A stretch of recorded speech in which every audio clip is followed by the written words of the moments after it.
Hey, welcome into the Big Ten Huddle. We are presented and brought to you by FanDuel. I'm JR, and we appreciate you coming back once again for another episode of the Big Ten Huddle, your fastest growing Big Ten football and basketball podcast out there. And yes, we will be talking about both football and basketball in this episode here. Let me adjust my mic for a minute. It feels like it's all the way over there. All right, if you're on podcast, I am going to tell you nothing's going to change in this episode for you. However, if you are listening on YouTube, watching on YouTube, we are going to do a better job of incorporating more visuals into the episodes now. Something that I've heard from many of you. I've gotten emails, gotten people say, hey, JR, can you show us what you're talking about? You do a great job of referencing things and doing all that. Can you show us what you're talking about? So I will try to do that in this episode. So this will be the first episode where I try to do that. Give me a little bit of slack if it doesn't go all the way perfect, but help me out because we are trying to push for those 7,000 subscribers. And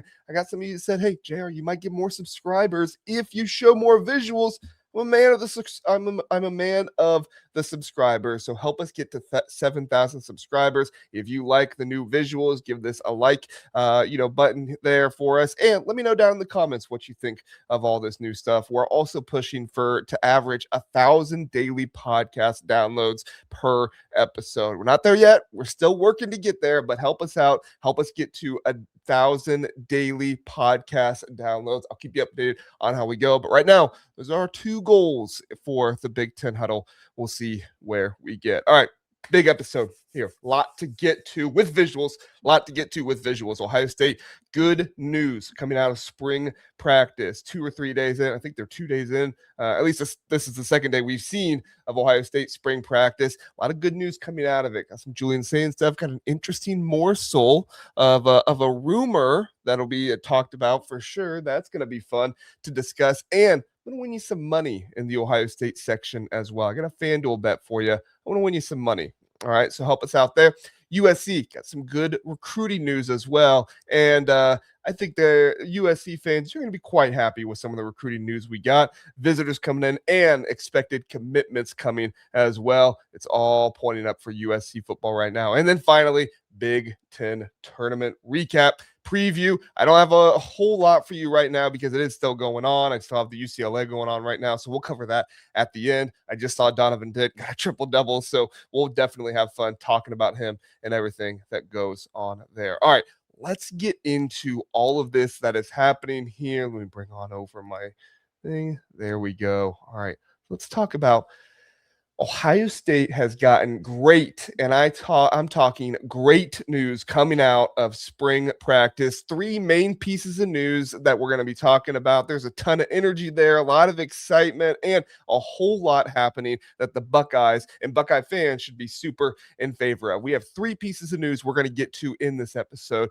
In spring practice so far, every report has come out, a ton of energy. Guys all over the place talking to players, a much older team. This is a team that looks a lot different from what they looked like last year. In fact, Ryan Day said they weren't even old enough last year. So they went out and got older. Okay, Ryan, you sent 12 guys to the NFL Combine. You're probably going to get your 2 linebackers drafted in the top 10, and you weren't old enough.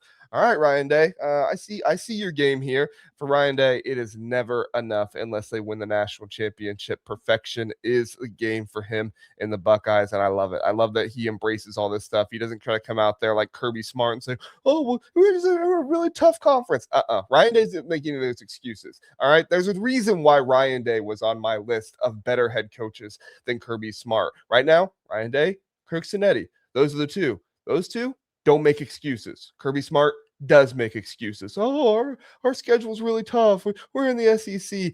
Be quiet. Ryan Day doesn't make excuses. He accepts the expectations and he tries to deliver. I love Ryan Day as a head coach. He does a phenomenal job. All right, 3 pieces of news to get to. Number 3 is going to be super juicy. I think you're going to like that one. A little bit of a morsel. And at the end, I'm going to win you some money with a FanDuel bet that you can definitely go win some money on because I think FanDuel is sleeping on the Buckeyes a little bit, and I want to help you out, get you some of that stuff over there. Okay, let's see. Number 1, our first piece of news here. It involves Leroy Roker. That's right, Leroy Roker. Now, if you're not aware of who Leroy Roker is, it's just gentleman here, but this is also a recruiting picture of him. So this is a little bit of an outdated picture, but Cleveland.com wrote about him. And you've also kind of seen in some clips and stuff going on that Leroy Roker is making a big impact this year at spring practice. In fact, Ohio State brought in two big safety transfers. They had Terry Moore and Earl Little. Earl Little is running with the ones right now, doing a pretty good job. He's pretty versatile. He's a bigger guy than they might think, and they're actually thinking he might help kind of change this defense a little bit. Kind of change the defense a little bit, make some things different from what they were. Terry Moore, on the other hand, he's looking good too, but somebody is actually maybe looking a little bit better because he's actually running with the ones over Terry Moore, and that's Leroy Roker. Leroy Roker was the guy that I was telling everybody last year when Fahim Delane transferred out. I said, guys, be ready for Leroy Roker. He is going to be a dude. Of course, Fahim Delane, the star freshman this past year, he transfers out. Everybody panics. Oh, no, everything's terrible. It's not all terrible. You have Leroy Roker, who played a lot of snaps in that Miami game, and it wasn't because Fahim Delane said, oh, I'm going to the portal. He didn't jump in the portal the very first day. All right, that didn't happen. He stayed because he knows he's going to have a role on this team this year. Now, does this mean that he is going to start over Terry Moore? I don't think so. All right. I think Leroy Roker, he's coming in. He's more the veteran in the group right now because of how long he's been around. I think he's only a sophomore or junior, one of those. I think he's a junior, actually. So he's not been around, like a senior or anything like that, but he is a guy with experience. He is a guy that's worked really hard. Heard he had a really good offseason in the weight room, did a phenomenal job. Wouldn't be surprised if he gets an Iron Buckeye, at some point in his career with how hard he's been working in the weight room. Love to hear that about him. And then you also heard some really good stuff about his versatility, being able to play all of the safety positions. And that's another rumor kind of coming out of camp right now. Is Matt Guerrieri the best safety coach in the nation? According to me, should be everybody else as well. But listen to me, Matt Guerrieri, the number one safety coach in the nation, Ohio State safety coach, he wants all of his safeties to be ready to kind of play every position. They don't really have anything locked in. It's like, okay, well, this is our new Caleb Downs. This is our new this is our new that. They kind of want to have it be very versatile. And that's a really good thing because it disguises your defense. Look, Caleb Downs is fantastic. Caleb Downs is amazing. He's going to be a top 10 pick in the NFL draft, at the very least top 15. But one thing you couldn't do with Caleb Downs was disguise things as well, because he kind of had his role and that's what he played. Now, he did some other things as well. It wasn't like he was just in one spot, but with three safeties out there that are kind of unknown, especially to begin the season against a team like Texas, you're going to be able to disguise things even more. Imagine Arch Manning against even more, even more disguises and things like that. I think this is fantastic news for Ohio State, not just having three safeties most likely, but having four you can play. You can rotate around, put them in there for some different spots, do some different things. And who knows, like I said, Matt Guerrieri, best safety coach in the nation, you might just develop one or two more guys and you might have a 5-6 man deep safety room at Ohio State. You kidding me? Matt Patricia is going to have a whole lot of fun with this team this season, especially the defense. For those people who thought, oh, you lost so much on defense, the defense is going to take a step back. Folks, I hate to break it to you. It's not going to happen. This Ohio State defense is going to be really good again. I would predict top 5, top 3, maybe. It's a lot to predict them to be number 1 in the nation, but I would not be surprised at all if this Ohio State defense is a top 3 defense. I'll predict top 5. I don't want to go too overboard. Okay, I don't want to go too overboard. I'll predict top 5, but definitely could be a top 3 defense, especially with a development like this of Leroy Roker. All right, next piece of news here. Got the safety position. I guess you want to normally lead with the quarterback position, but you know what? Let's go ahead and talk about the quarterback position. All right, you had a really good article here. Pay no attention to that one down there. That's a members only, so we're not going to show anything there, nor do I plan to show anything. I haven't even read that article, but Ohio State's Julian Sayin has added weight and leadership skills for a critical 2026 season. Now, this season, it is imperative that Julian Sayin adds more weight and more leadership to who he is as a player. In addition to that, he also needs to do a better job of, obviously running, taking yards when they're there. That throwaway on 3rd and short in the red zone against Miami is still, still haunting me to this day. But Julian Sayin, he's going to be really good this year. I think you continue to see him progress physically. You're going to see him continue to progress as a leader, and it's going to be a really good season. Here was a quote from Julian Sayin that Letterman Rowe put out there. said, I think I've just got to step up in the leadership role more, Sayin said.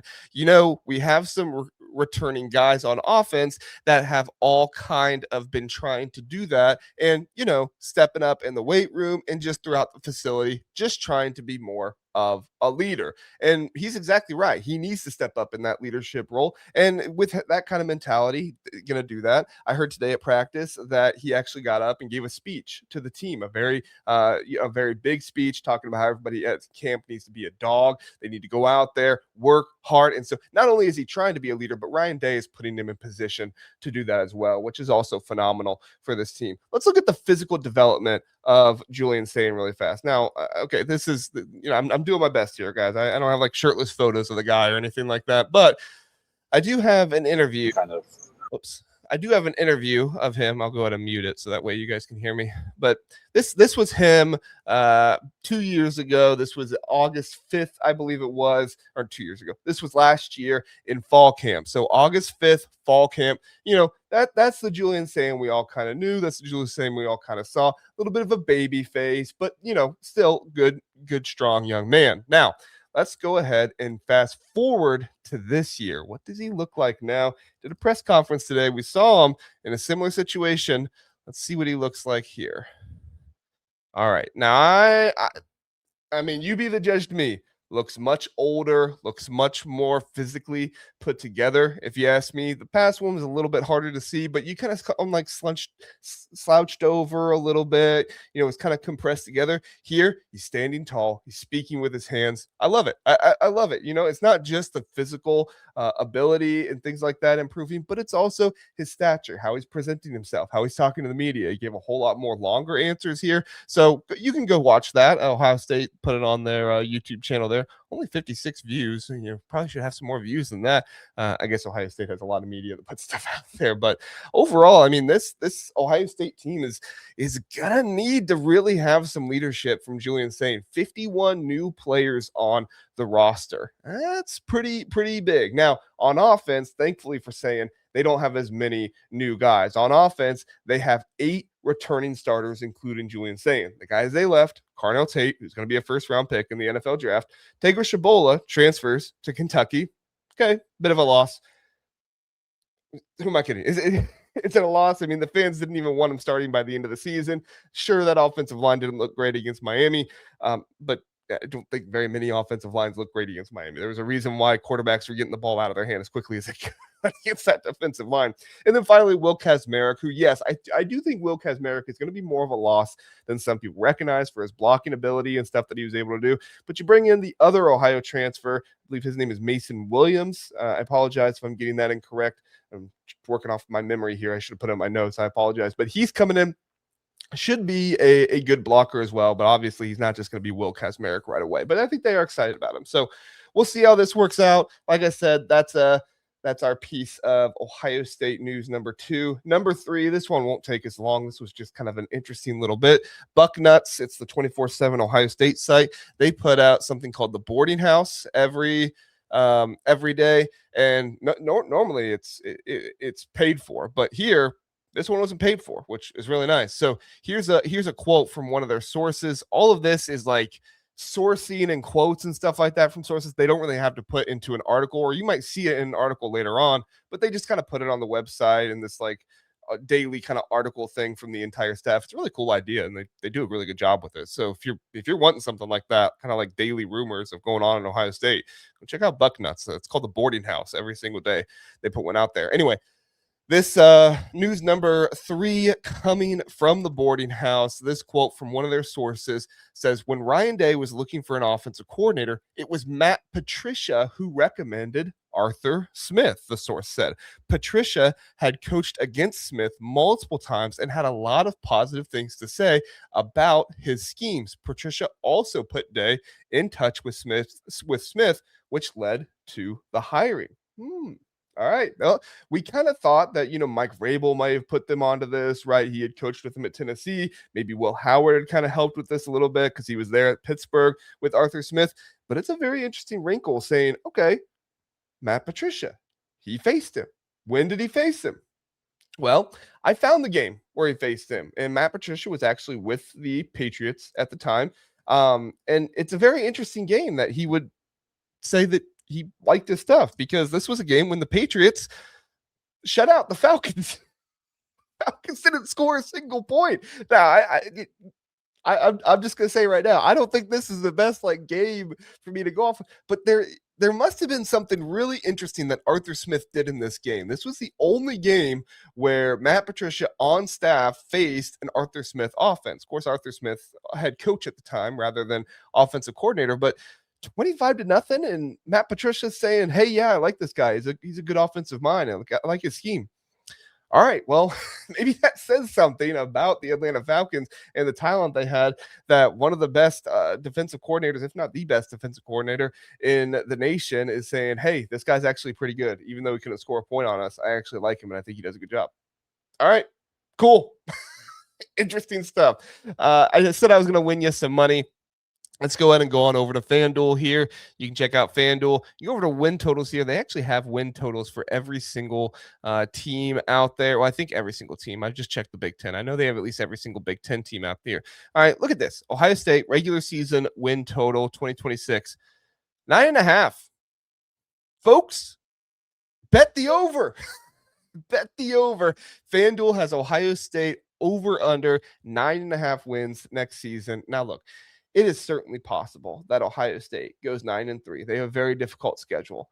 Ryan Day has never finished with less than 10 wins in a season other than 2020 at Ohio State. I think that was 2020. Yeah, because he only had 8 wins because he went 6-1 and then 7-1. Yeah, he went 7-1. That's right.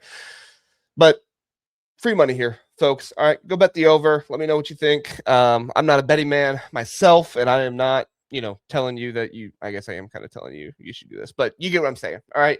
Bet the over here if you are a betting person, and obviously do so responsibly. Don't bet the house or anything like that. So, all right. That's what I got for the Ohio State stuff for you. Appreciate you coming in. We're going to get to the USC stuff next. I think some actually really interesting USC stuff going on. We'll hit that right after the break.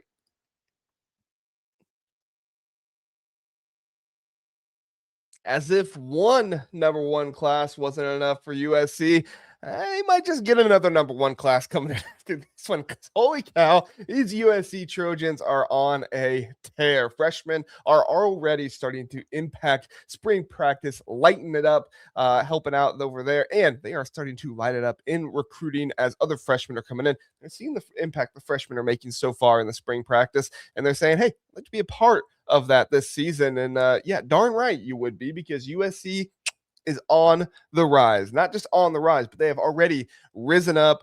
Very favorable playoff team this season. Going to get to some of that here later on. But USC, I mean, they could land another 5-star as early as Saturday. So stick with us. We'll talk about that one at the very end. But yeah, stay tuned at the end, because we're going to talk about a 5-star that USC very well could have in the fold by the end of the week here, because his commitment is a Saturday, and let's face it, USC is killing it out there. Now, USC is not only killing it out there, but USC is also killing it on their way to the playoffs. But FanDuel is not a believer in the USC Trojans so far. Not sure why that is, but FanDuel also going to help us out here with a win total of 8.5 for the Trojans this season. Now, USC, another difficult schedule, but Lincoln Riley is expected to make the playoffs. Chad Bowden? No, it's Bowden. Yeah, I always say it wrong. I apologize. But Chad is out here saying that you need to go make the playoffs, and he's absolutely right. Lincoln Riley has it. He knows it.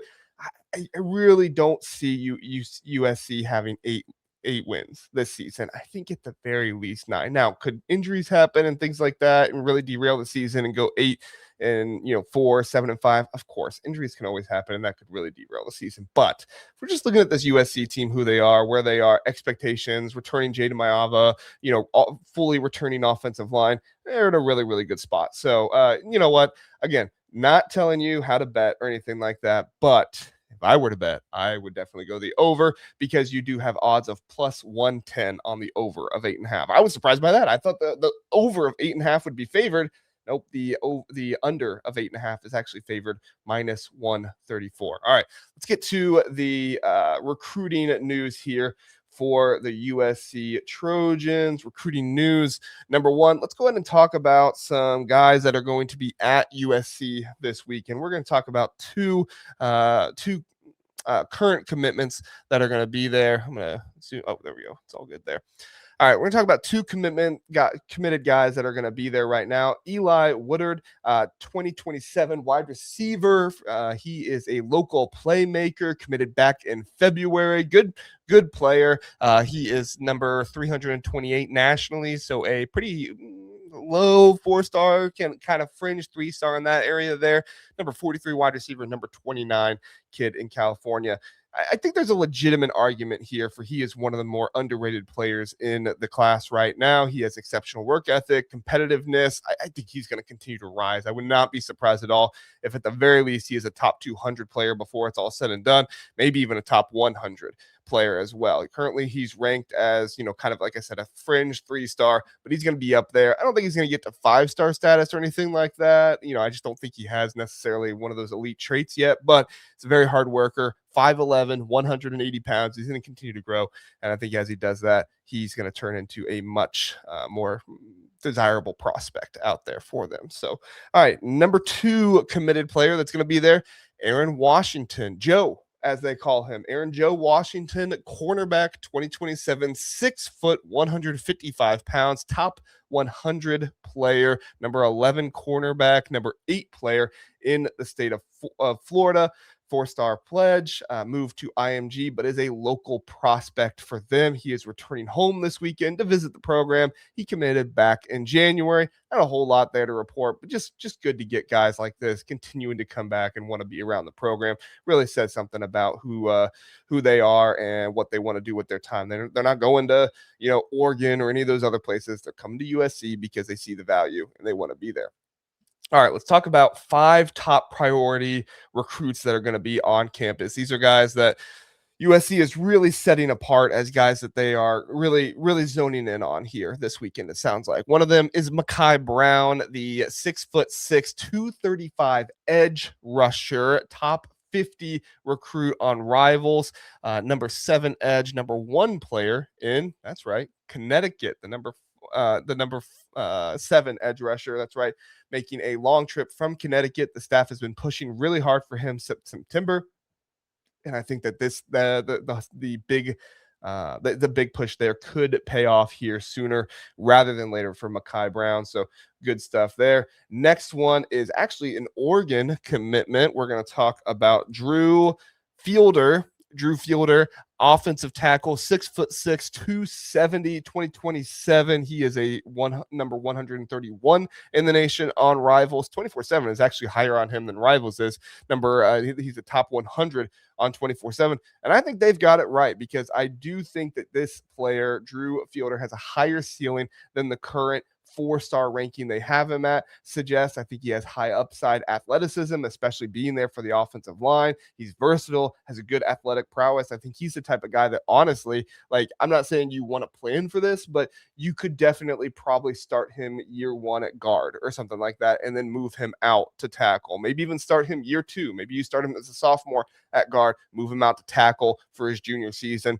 You'd love, for the type of money you're going to spend on a guy like this, you'd love to put him at tackle right away. But I think USC is going to be doing a good job with their offensive line. They're not necessarily going to have to put a true freshman out there at tackle or anything like that. But I got to flip him from Oregon first, and I think they have a pretty good shot at this. Massive family ties to USC. His grandfather and great uncle were 1967 national champions, and he'll be visiting for his 2nd weekend straight. So Drew Fielder definitely feeling the love, could be somebody to look for as a possible flip candidate coming up in the future. Next one, Isaac McNeil here. He is a linebacker, 6'3", 210, number 98 top 100 player in the nation, number 6 linebacker, number 5 player in Alabama, highly ranked, making his first trip to campus. He considered USC a top choice because the staff has made him a top priority. Top choice, top priority. A lot on top here. So very good stuff there. Don't have a huge amount of information on Isaac there, but that's kind of what we got to look at. All right, next one, number 4 player visiting is quarterback Dane Weber. I think it's Weber. 4-star quarterback coming in, or 3-star on the On3 industry rankings, 4-star for Rivals, number 290. So he is top 300 according to Rivals. And his teammate is Eli Woodard. And he indicated that if USC pulls the trigger on an offer, he would essentially be one to commit right away. So we'll see if USC does that. I don't know if he necessarily fits the normal athletic profile, what Lincoln Riley goes for, but maybe he really likes him. We'll see what comes out here. QB, 6 foot, 215. So he is a little bit of a bigger guy. He could continue to keep growing. We'll see. But like I said, he's a 2027 kid, so he would have to grow pretty fast in order to be a much bigger type of player. So we'll see what happens here, but they are bringing him in for a visit, and we'll see what goes on there. All right, last kind of top priority guy, and then we'll get into some others. This is Gavin Williams, 2027 safety. While Notre Dame seems to currently have the momentum for him, he's 6'1", 170 pounds. Like I said, safety On3 industry rankings has him as number 129. 24/7 has him as a top 100 player. Number 6 safety for 24/7. Number 10 player in the state of California. Williams is keeping a close eye on the Trojans and has an official visit set for June. He's one of the most underrated defensive backs in the 2027 class. I do believe top 100 overall kind of potential. He has over 40 offers right now. Sometimes you look at these guys and you don't just look at, okay, what is the ranking, but sometimes you look at the offers too. And Gavin Williams has a lot of suitors, a lot of guys offer, or a lot of schools out there offering him. And I think he's going to have a big possibility of being there as well. All right, gonna go through these guys a little bit quicker. We're gonna go a few more 2027 guys and then finish it off with some 2028 guys. And then, like I said, the 5-star that could possibly commit this weekend. Josiah Poyer, linebacker, 6'1", 225, 3-star on On3 Industries. But that's, again, 2027 linebacker. We'll see. Mike Eckler, obviously, if there seems to think something of him. Talan Scott, tight end, 6'4", 220, out-of-state visitor from Arizona, top 1,000 type of guy in the On3 industry rankings. But again, not a super highly rated recruit. We'll see what they think of him, but trying to build an early bond with the coaching staff. Maleek Lee. Now, this one is a pretty big one. Maleek Lee, let me bring him up here. Defensive tackle, top 300 on the On3 industry rankings. Rivals does have him as a 4-star out there. He's a defensive lineman from Florida. Good interior size, makes him a key evaluation for the staff. And then a couple of guys I think are better than what their rankings indicate. Tight end 2027. Tommy Douglas, 6'4.5", 225 tight end, East Coast tight end. He's held a USC offer for over a year, and he went from relatively unknown to one of the nation's hottest recruits. He was very underrated at the time, and USC was in on him pretty quick and worked on things with him. So could bode well for him there with them kind of being in on him. But right now, like I said, he's been rising fast. He's still only number 451 in the nation on On3's industry rankings. I think he's going to continue to rise and become a much more sought after type of guy. All right, 2028 guys, and then we'll get to the 5-star that could be committing this weekend. Jordan Hicks, safety, 6'1", 175, local standout. The staff is working on building a relationship with him early, focusing away from other competing programs. He has some good upside there in California. Current ranking seems to be a little undervalued as he's only 167 in the nation. But again, he's a 2028. They're not focusing too much on the rankings of those guys right now. And then Elisha Mueller. He is an offensive lineman. Is he a tackle or a guard? Inside offensive lineman, so a guard. 6'4", 280, St. John Bosco High School. Massive priority for the staff. He is a near 5-star. I mean, they don't do 5 stars yet for him, but he's number 34 in the nation, according to the On3 industry rankings. Number 2 inside offensive lineman. Number 2 in the state of California. All right, you've waited long enough. I will deliver on the promise. The 5-star that could be committing this very weekend is Honor Falave Johnson. All right, Honor Falave Johnson. He's an athlete, 6 foot, 180 pounds, number 18 player in the nation, according to On3 industry rankings.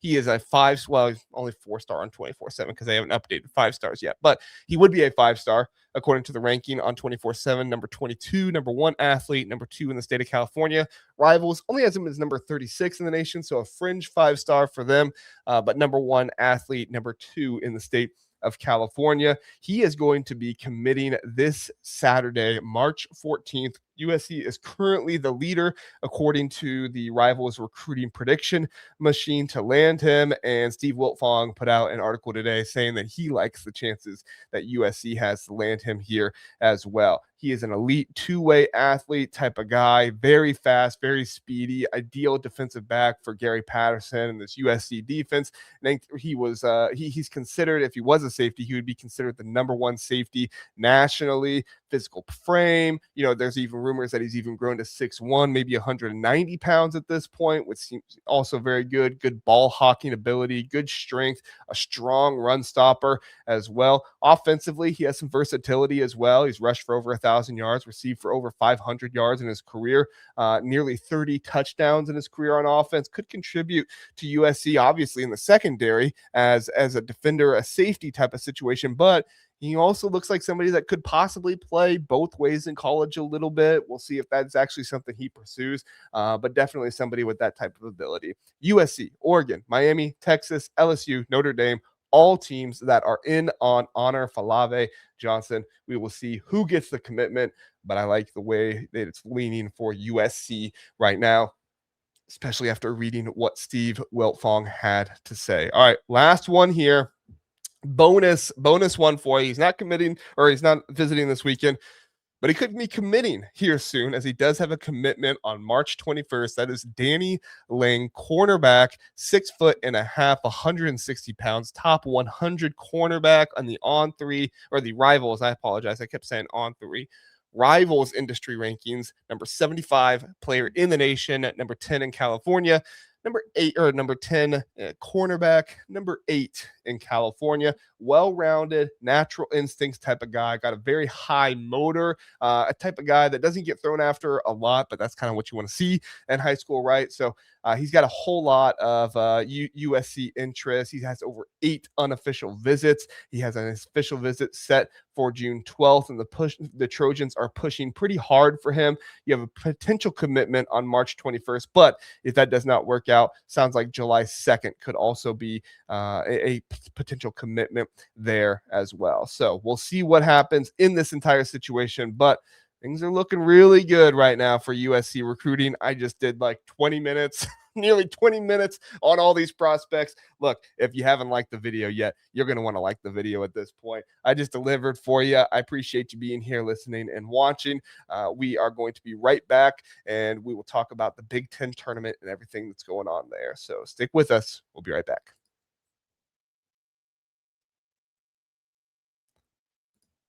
A huge day of Big Ten men's basketball. Pretty chalky tournament so far. Rutgers did get the win over Minnesota and was able to move on. Northwestern did get the win over Indiana, was able to move on. But Purdue takes care of Northwestern today. Ohio State takes care of Iowa. UCLA definitely took care of Rutgers. And Wisconsin looked to be taking care of Washington for pretty much the entire game until Washington stormed back at the end. We'll talk about all 4 games a little bit, but definitely want to recognize the stars of the day, who were both record-setting guards for the day. Braden Smith and Donovan Dent. Both were phenomenal. Both were fantastic. Braden Smith, he finished with a Big Ten tournament single game record of 16 assists. Definitely going out there trying to break the record, as he is now second all-time in NCAA history with 1,045 career assists. Smith now just sits 31 assists away from Bobby Hurley's legendary NCAA record of 1,076 career assists he set back in the 90s at Duke. Donovan Dent also was able to set a record, as he had the first ever triple-double in Big Ten tournament history. 5th all-time for UCLA triple-double, but but very good stuff, very cool stuff for these two guys and what they were able to do. So hats off to Donovan Dent and Braden Smith. Fantastic days for them, and love to see some record setting along the way. We'll talk about both those games, but first let's talk about the Ohio State Buckeyes, as it was the first game of the day. They took care of business against Iowa. Ohio State 72-69 over Iowa. I'll bring up the box score here so you guys can see it as I'm talking about the game. Go ahead and do the split box there so you guys can see all that. Nice. There we go.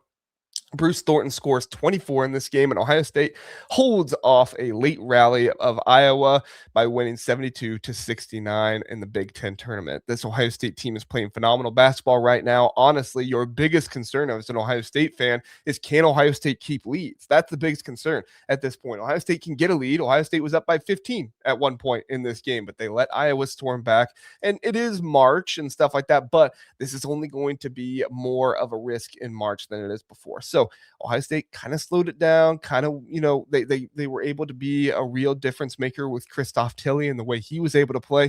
They kind of slowed things down, went away from stuff that worked.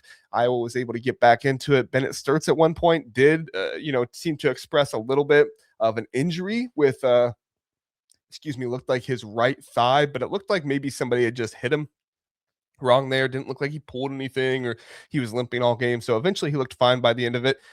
But definitely something Hawkeye fans will want to continue to monitor. If you ask me, Bruce Thornton outplayed Bennett Sturtz in this game. I think Bruce Thornton showed that he should have been on the all Big Ten first team over Bennett Sturtz, in my opinion, and I had him on there over Bennett Sturtz. Look, Bennett Sturtz is a fantastic player. He's going to be an NBA player, but we don't need to put guys on first team just because they're going to be an NBA player, all right? Bennett Sturtz, yes, he's phenomenal, but Bruce Thornton is also phenomenal, and Bruce Thornton showed how phenomenal he is today by outpacing, outplaying, whatever you want to call it, Bennett Sturtz, in my opinion. And don't look now, but the Buckeyes are getting hot. Fourth straight win.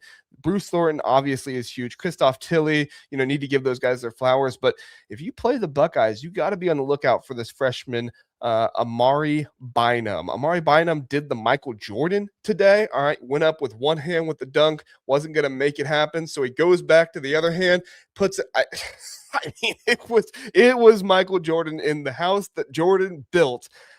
He made it happen. So phenomenal play by him. You have to go check out the highlight there on social media because it was pretty phenomenal. Ohio State will play the number 1 seeded Michigan Wolverines next. Here's the KenPom projection of the game. I think they have Michigan winning this one. I don't know where the projection is at. I'll have to find it later, but yeah, they have Michigan winning this game.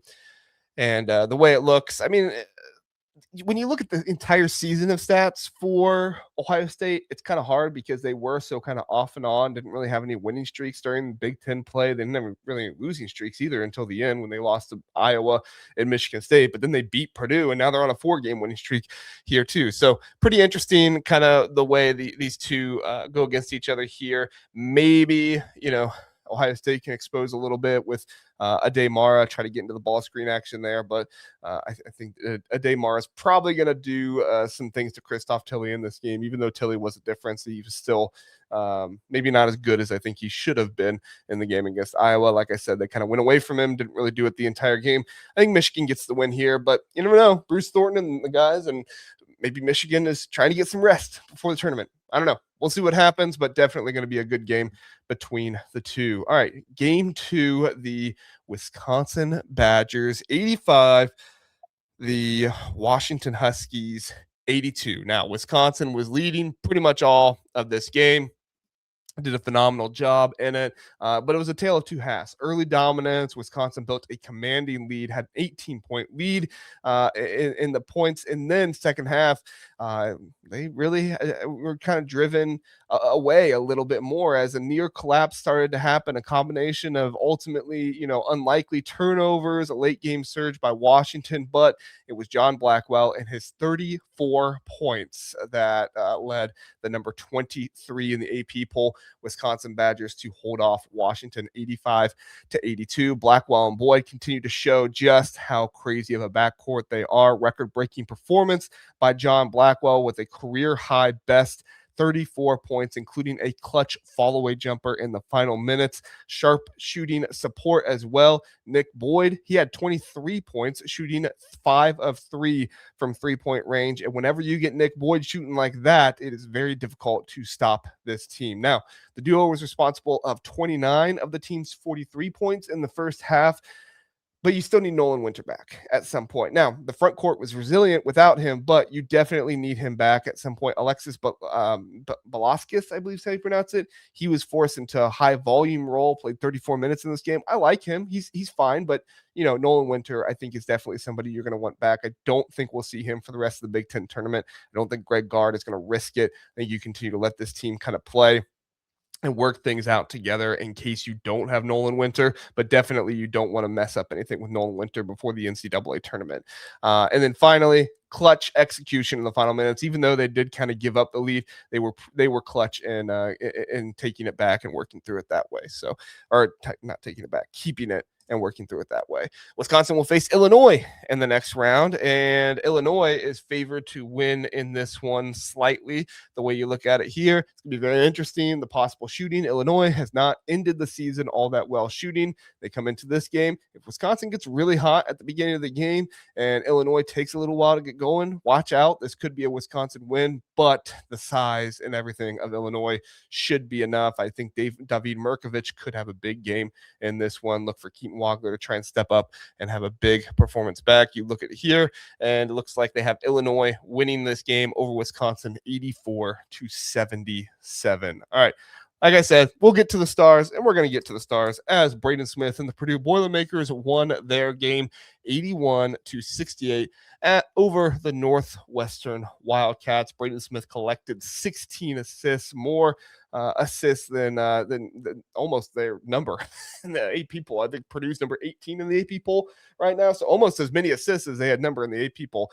A lot of improved ball movement in this one, and how could you not with 16 assists from Braden Smith? Purdue handled Northwestern's defensive pressure very well. Northwestern just doesn't have the guys to compete here. I know they competed, well with some other good teams and stuff like that. Nick Martinelli is a very good player, but at a certain point, you have to have somebody other than Nick Martinelli score. You did have Jaden Reed get some points out there. He had 19 points as well, but nobody, no other starter had more than 4 points. Now, Clayton did have 10 points in this game, but again, it's just not enough scoring. It's not enough production from the rest of your starters, the rest of your guys out there. But credit Purdue, much better defense from Purdue in this game. And you had some real dominance from Trey Kaufman-Renn and Oscar Clough. Again, they should dominate in this game. And we'll see if they can continue to dominate against Nebraska, as they'll be facing Nebraska next year. The Purdue Boilermakers, Braden Smith, you can for sure count on a lot of assists from Braden Smith in this one as well. I think he really wants that record. I don't get the idea of never mind. I'm not going to get into that. Just make people mad if I say that. So no reason to make people mad. But yeah, Purdue, Nebraska here. We'll see what Ken Palm's prediction is. Ken Palm has Purdue winning this one by 2, 74-72. All right. And then finally, last game here, we had UCLA take down Rutgers. Kind of a bit of a snoozer into the day, but 72-59 over Rutgers. Donovan Dent, that was the non-snoozer of this one, was Donovan Dent getting the triple-double, leading the UCLA Bruins. Historic individual performance, 12 points, 10 rebounds, 12 assists in this game. You did have UCLA's offense struggling. They shot a season-low 38% in the win, but UCLA, they controlled the game, and that's really what you want as a Mick Cronin team. And if there's a game where you kind of have a bad performance and you kind of get out of the funk and really get into what you're going to do next, and I say a bad offensive performance, they had 72 points in this game. We're saying it wasn't as much of a performance as you would want. Such is it with college basketball, where 72 points and can be considered maybe not the best offensive performance out there. So Donovan Dent, excellent job. Not great shooting, 38%, stuff like that, but they were able to control the game, get the win, and they ended their away from home slump. That was the first win outside of Los Angeles for the UCLA Bruins since January 29th. And it's only its second win outside of the Pacific time zone this season. So, Mick, just stay outside the time zone. You got the luck right now, man. Stay outside the time zone and make it happen. We will get the rematch of UCLA Michigan State. Hopefully, Jamerson is not thrown out of this game. Hopefully, Mick Cronin does not. Well, I guess he won't have to say anything about stupid questions about the crowd and stuff like that because it's it's what do you call it, a neutral site game. Now there's going to still be a lot of Michigan State fans there, Chicago, all that stuff. But yeah, we'll see how this one turns out. Going to be a very interesting game. Michigan State, I'm sure, is thought to be the winner. Yes, they are. Ken Palm has Michigan State winning this one 73-69. And that's going to do it for us on this episode of the Big Ten Huddle. Let me know your thoughts. Let me know your thoughts down below. Did you like more of the graphics? Did you like more of what you can see and kind of working together and stuff like that? Maybe wasn't able to be quite as articulate with my words, but I was able to kind of show you more of my thought process, stuff like that out there. Let me know what you think. And if you're on podcast, 5-star rating and review always helps. If for whatever reason you don't think it's 5-star worthy, please do not give a 1-star rating or review, anything like that. Just please send me an email. And honestly, I'm much more likely to see your email than I am to see your bad rating or review because I don't get notifications of that. I do get notifications of emails. jrsrankings@gmail.com. Again, jrsrankings@gmail.com if you would like to email me and let me know your thoughts rather than give a 1-star rating and review. 5-star rating and review, always give that one. Appreciate everybody being out there and listening to the Big Ten Huddle. Like, subscribe, do all that good stuff. Have a good one. We'll see you next time.